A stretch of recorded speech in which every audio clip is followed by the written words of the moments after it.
It's like the idea of Christ taking the sins of the world on his shoulders. It's exactly the same notion, which is the notion that you should be able to recognize in yourself all the horror of humanity and take responsibility for it, because that's what that means. And the thing that's so interesting about that is that if you can recognize in yourself all the horror of humanity, you will instantly have a hell of a lot more respect for yourself than you did before you did that.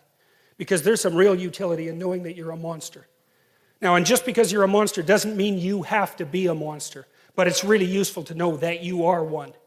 So, one of the things that Jung knew, and this is something that I find so amazing about his writings, and I think something that really distinguishes him, for example, from Joseph Campbell, who talked about following your bliss, is like Jung said very clearly that the first step to enlightenment is the encounter with the shadow. And what he meant by that was everything horrible that human beings have done was done by human beings, and you're one of them. And so if you don't understand that, and to understand that really means to know how it was that you could have done it, and that's a shattering thing. To try to imagine that, to try to imagine yourself as someone who's engaged in medieval torture, to see how you could in fact do that. You're never the same after you learn that.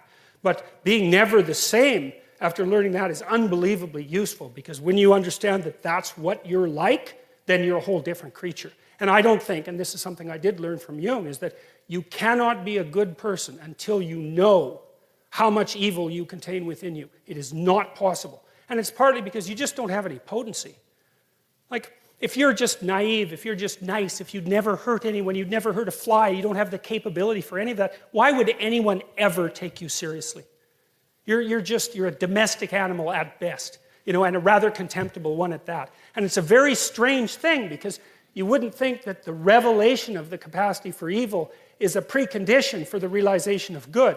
But I believe, first of all, why would you be serious enough to even attempt to pursue the good unless you had some sense of what the consequence was of not doing it? You have to be serious about these sorts of things. It's not the game of a child, right? It's the game of a fully developed adult. And I learned this in part when I had little kids. I wrote a chapter from my new book called Never Let Your Children Do Anything That Makes You Dislike Them.